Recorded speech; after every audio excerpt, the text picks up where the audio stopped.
Ассалаумағалейкум достар, қалайсыңдар?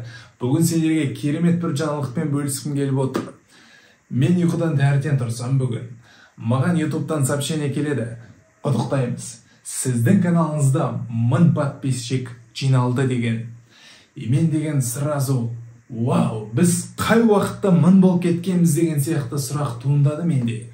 Бұл деген керемет бір кішігірім болса да жетістік қой деп ойладым. Кейбіреулердің айтуларын мүмкін, басқа ютуберлерде 300 мың, 400 мың подписчикті бол жатыр ғой, саған 1000 деген ол азық емес пе деген сияқты. Бірақ мен айтамын, жоқ, менде 1000 подписчик деп немқұрайлы қарауға болмайды. Себебі 1000 деген 1000 адамды бір ғана стадионға жинап тұрып барлығын қарасан, ол деген өте көп әрі бір талай адам екенін байқауға болады. Бұрынғы заманда тіпті біздің қазақтар жоңғарларға қарсы шыққан кезде олар өздерін сөйтіп жігерлендіретін. Алға қазақтар, қорықпаңдар, біз көппіз, біз 1000-біз деген сияқты айтатын. Осы кезде былаяқты түсінуге болады, что 1000 адам деген ол ойыншық емес, ол өте көп бір талай адам. Сондықтан да каналымызда 1000 адамның жиналуына орай осы сәтті қолдана отырып, баршаларыңызға шын жүректен рахмет пен ризашылығымды білдіргім келеді. Әр қайсыларыңды өте қатты қадірлеймін.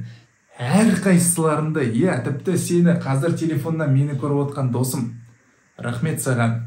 Егер де шын өмірде кездессем, қолынан қысып, арқаннан қақтым. Сендер маған өте әр қайсыларың құндысыңдар. Ал мен енді сендерге осылайнан тоқтап қалмай, ары қарай каналымды дамыта беруге күшімді салатын боламын.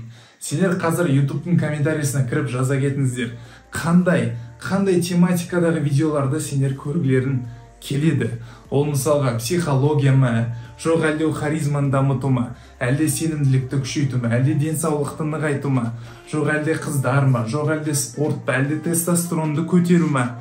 Қандай бір тақырып болса да, не сендерді мазалап жүр, комментарийға жазыңыздар, айтыңыздар. Мен көрейін, қарайын, талқылайық, және де жұмыс істейік. Сондықтан да келесі видеоларда кездескенше сау болыңдар.